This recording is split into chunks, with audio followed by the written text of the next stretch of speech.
buen día tengan todos ustedes, mis amigos. Soy el arquitecto Fabián Carrasco Favela.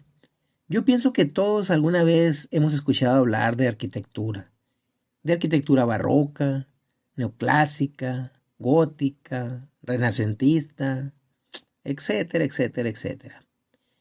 Pero me atrevo a decir que no todas las personas, incluso hay muchos arquitectos que desconocen en qué momento aparecen, cuáles son sus características, cuál fue primero, cuál fue después.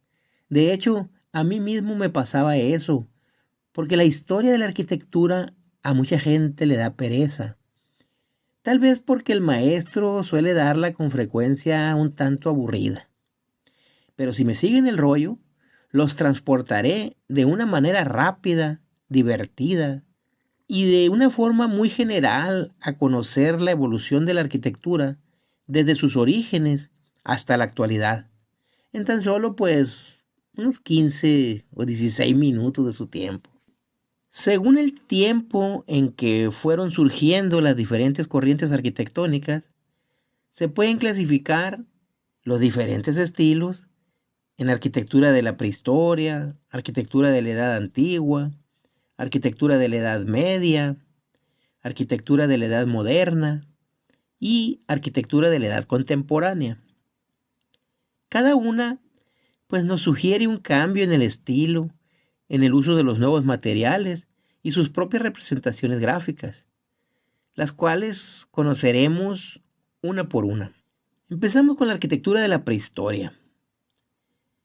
Se dice que la arquitectura nace prácticamente junto con el hombre de la prehistoria, durante el periodo neolítico, comprendido desde el año 6000 hasta el año 2500 antes de Cristo. Justo cuando el hombre deja de ser nómada y se convierte en sedentario. Entonces comienza a vivir en cuevas y chozas. Incluso desde unos 7000 años antes de Cristo se hicieron los primeros monumentos. Pero fue hasta la Edad Griega cuando se empieza a considerar a la arquitectura como tal. Posteriormente de la arquitectura de la prehistoria viene la arquitectura de la Edad Antigua. La Edad Griega se comprende desde el año 1100 hasta el año 70 antes de Cristo. Realmente, cuando la arquitectura en Grecia alcanza su esplendor, fue en los siglos del 6 al 4 antes de Cristo. En esa Grecia clásica, techaban los edificios con madera y la cubrían con teja de terracota. Incluso, ocasionalmente las cubrían de mármol. Entre las cosas a destacar, los arquitectos griegos, Tino, Fidias y Calícrates, compartieron los principios del arco, pero aún no pusieron bóvedas ni cúpulas en los edificios. Los griegos fueron los creadores de los tres primeros órdenes clásicos: el dórico, el jónico y el corintio. El dórico es el más antiguo y se caracteriza por su sencillez. El jónico se define porque las columnas tienen un capitel en forma de volutas. Y el corintio, este último es prácticamente parecido al jónico, pero su capitel es más ornamentado. Posteriormente, ya luego los romanos completaron los 5 órdenes clásicos de la Edad Antigua, con la creación del orden toscano y el orden compuesto. Pero realmente estos fueron influenciados por los griegos, ya que eran compuestos más que auténticas innovaciones. En Roma ya se utilizó el cemento, el hormigón y el ladrillo de barro. Lo que sí es importante mencionar es que fue el arquitecto romano Vitruvio el autor del primer tratado sobre arquitectura, donde él proponía que la arquitectura descansa sobre 3 principios básicos: las venustas, las firmitas y las utilitas. Donde las venustas era la belleza, las firmitas era la firmeza y las utilitas era la utilidad. Es decir, al hacer cualquier proyecto arquitectónico, deberíamos considerar que éste fuera útil, fuerte y bello.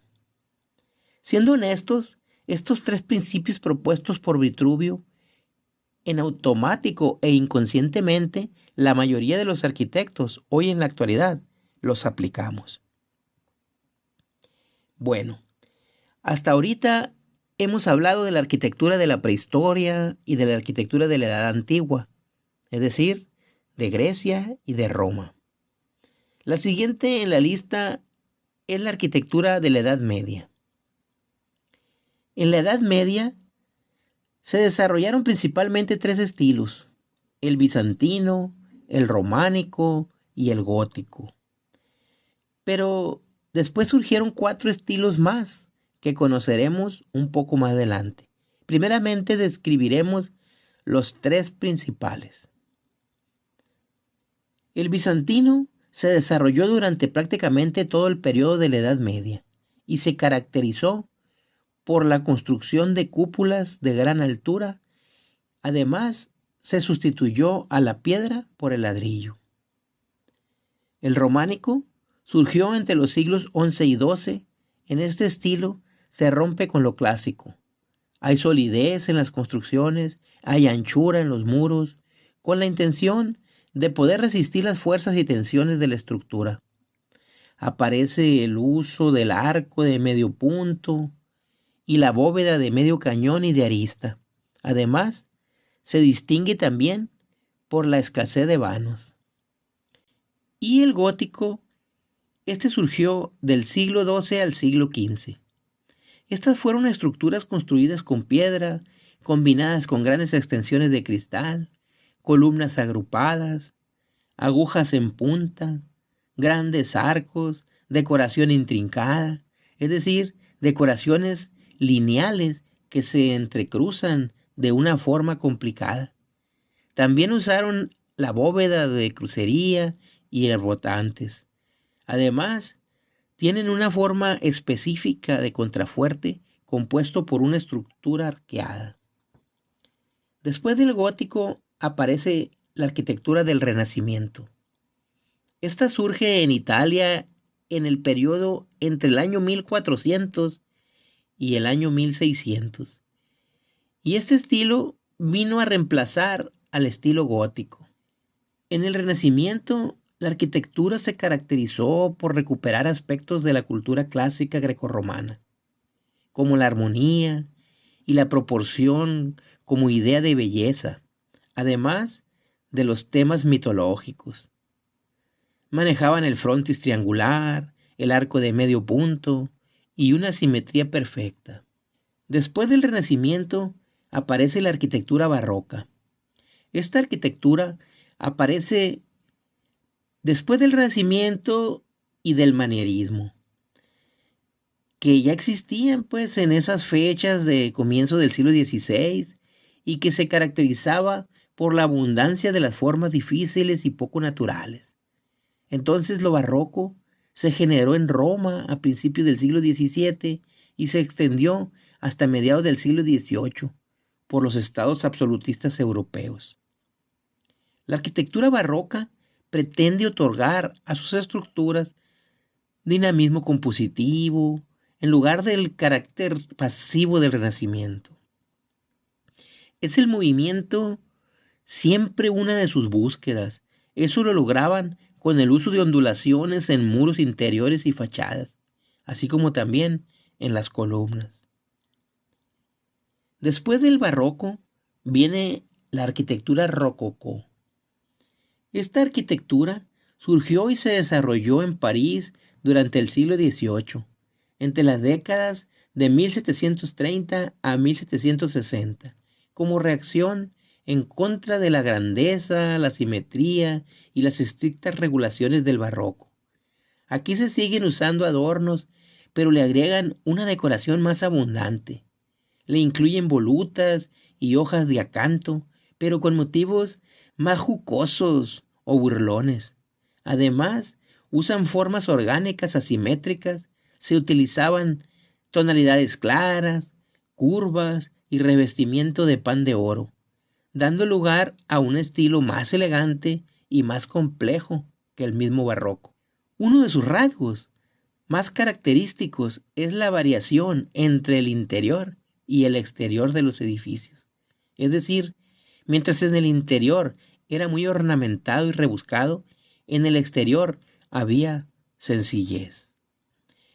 Posteriormente, a mediados del siglo XVIII, aparece la arquitectura neoclásica, la cual reacciona contra los efectos decorativos del barroco y del rococó.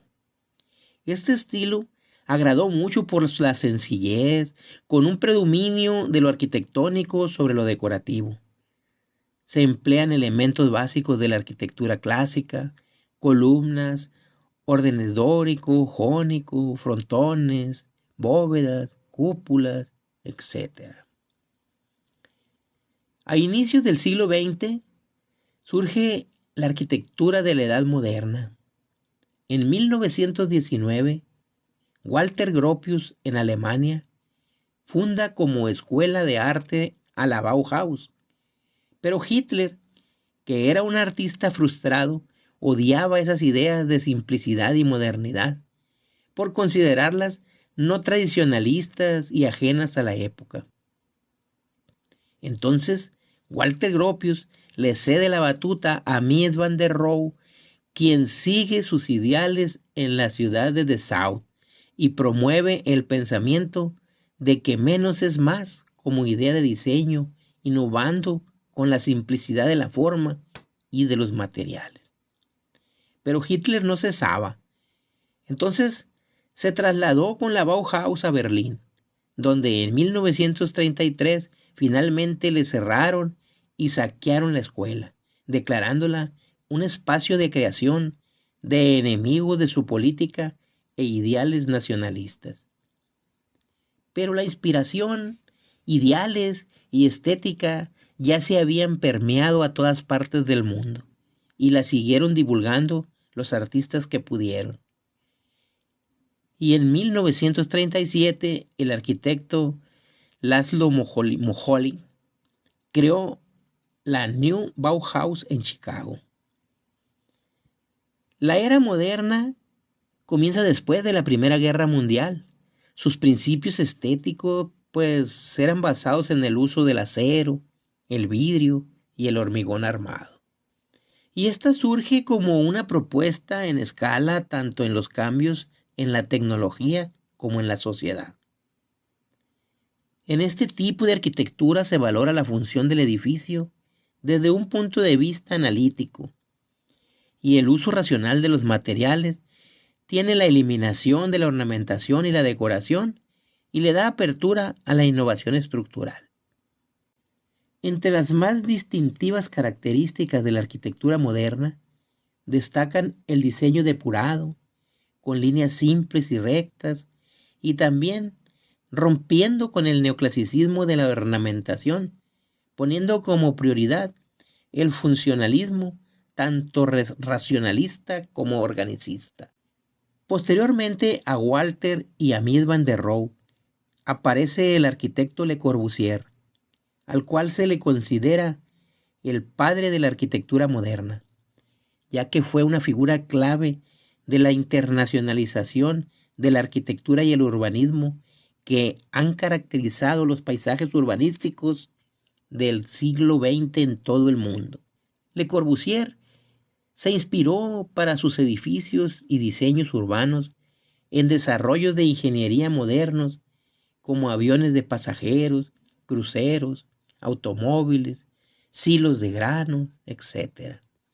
De hecho, escribió en su libro más famoso, Towards a New Architecture, que una casa es una máquina para vivir. Le Corbusier se basaba en la proporción áurea. Pero, ¿qué significa eso? Eso sucede cuando la relación entre dos magnitudes es la misma que la suma de ambas y la mayor de las dos, y las consideraba como una herramienta de medidas lineales u ópticas, algo similar a un guión musical.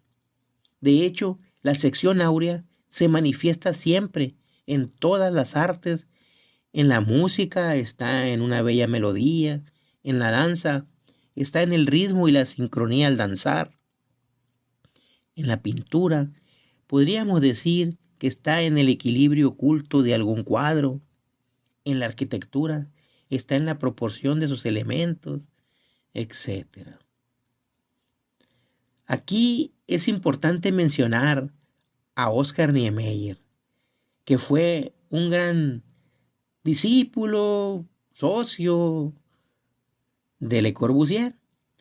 Fue un gran arquitecto brasileño, seguidor y gran promotor de las ideas de Le Corbusier, y es considerado uno de los más influyentes de la arquitectura moderna internacional.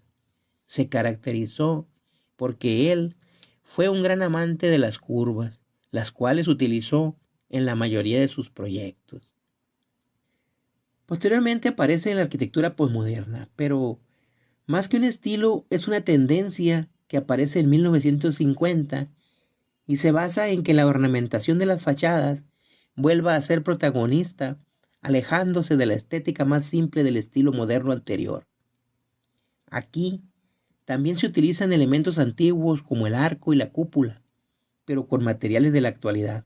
Incluso sigue apareciendo un poco en la actualidad. Por último tenemos a la arquitectura contemporánea. Ahora estamos viviéndola, la misma arquitectura contemporánea. Se le considera contemporánea a partir de 1970 hasta la actualidad. Aquí se mezclan materiales, colores, texturas y se combinan elementos naturales con la intención de lograr una integración entre la arquitectura y el medio ambiente. La diferencia entre la moderna y la contemporánea simplemente es que la moderna abarca un periodo enmarcado por el siglo XX, mientras que la contemporánea empezó en los 70 y sigue corriendo en este día. Mis amigos, esta es una semblanza muy general de la evolución que ha tenido la arquitectura desde sus inicios hasta la actualidad. Espero que este contenido les haya sido útil de alguna manera. Si es así, regálenme su like y suscríbanse a este mi humilde canal, Arquitecteando con el Arqui Fabián. Que yo pues seguiré humildemente compartiendo con todos ustedes mis conocimientos sobre arquitectura. Hasta pronto.